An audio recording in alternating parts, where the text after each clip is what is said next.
సరళ కథలకు స్వాగతం. ఈరోజుటి కథ ఎంపిక. రాజపాలెంలో నివసించే విష్ణువర్ధనుడు చాలా ధనవంతుడు. అంతేకాకుండా సాటివారికి సహాయపడాలన్న తత్వం కలవాడు. ఎంతోమందికి ఎన్నో అవసరాలకు సహాయం చేసి ఆ చుట్టుపక్కల ప్రాంతాల్లో మంచి పేరు సంపాదించుకున్నాడు. మరణించిన తన తల్లిదండ్రుల జ్ఞాపకార్థం ఒక అనాథ శరణాలయాన్ని స్థాపించాలనుకున్నాడు విష్ణువర్ధనుడు.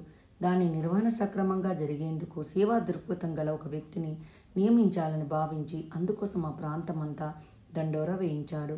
ఎంతోమంది శరణాలయం నిర్వహణ బాధ్యత వహిస్తామని ముందుకు వచ్చారు. కానీ వారిలో చాలామంది విష్ణువర్ధనికి నచ్చలేదు. ఆఖరికి ప్రభాకరుడు, శ్రీధరుడని ఇద్దరు యువకుల పట్ల సంతృప్తి చెందిన విష్ణువర్ధనుడు వారిలో ఒకరిని నియమించుకోవాలనుకున్నాడు. వారిద్దరూ అనాథ శరణాలయం కోసం పూర్తి సమయాన్ని వెచ్చించి కృషి చేస్తామని, అనాథల పట్ల ప్రేమ, దయ, సానుభూతితో ఉంటూ వారికి సేవలు చేస్తామని అన్నారు. అయితే వారిద్దరూ మనస్ఫూర్తిగా పనిచేసే వ్యక్తిని ఎంపిక చేసి బాధ్యతలకు అప్పగించాలని నిర్ణయించుకున్న విష్ణువర్ధనుడు వారితో, మనం రేపు పక్క గ్రామమైన లక్ష్మాపురం వెళ్ళి అక్కడ ఉన్న అనాథల వివరాలు తెలుసుకొని వద్దాము. మీరు రేపు పొద్దున్నే రండి అని వారిని పంపించేశాడు. మర్నాడు పొద్దున్నే ముగ్గురు లక్ష్మీపురంకు బయలుదేరారు.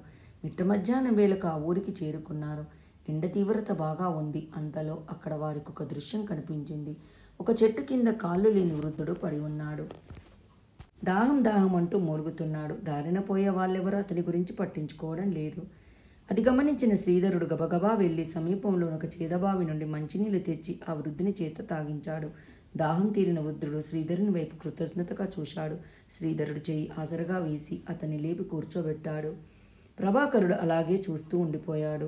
అప్పుడు విష్ణువర్ధనుడు, సాటివారికి సేవ చేయాలన్న తలంపు మాటల్లో చెప్పడం కాదు, అది చేతుల్లో చూపించేవాడే గొప్పవాడు. నిన్న మీరిద్దరినీ ప్రశ్నించినప్పుడు అనాథల పట్ల మనం చూపాల్సిన ప్రేమను, ఆప్యాయతను గురించి చక్కగా చెప్పారు.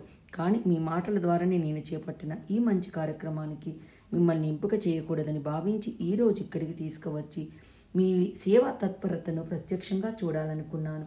మురికిపట్టి అసహ్యంగా తయారైన వృద్ధుని చూడగానే నేను చెప్పకముందే వెళ్ళి సపర్యలు చేసిన శ్రీధరుడు నాకు బాగా నచ్చాడు. నీతిని ఆచరించేవాడు, నీతిని బోధించడానికి అర్హుడు. నేను స్థాపించిన అనాథ శరణాలయం బాధ్యతలను శ్రీధరునికి అప్పగిస్తున్నాను అన్నాడు.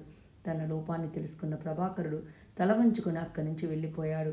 శ్రీధరుని నిర్వహణలో అనాథ శరణాలయం సమర్థవంతంగా కొనసాగుతూ పలువురి ప్రశంసలను పొందింది. ఈ కథ మీకు నచ్చినట్టయితే లైక్ చేయండి, కామెంట్ చేయండి, సబ్స్క్రైబ్ చేయండి.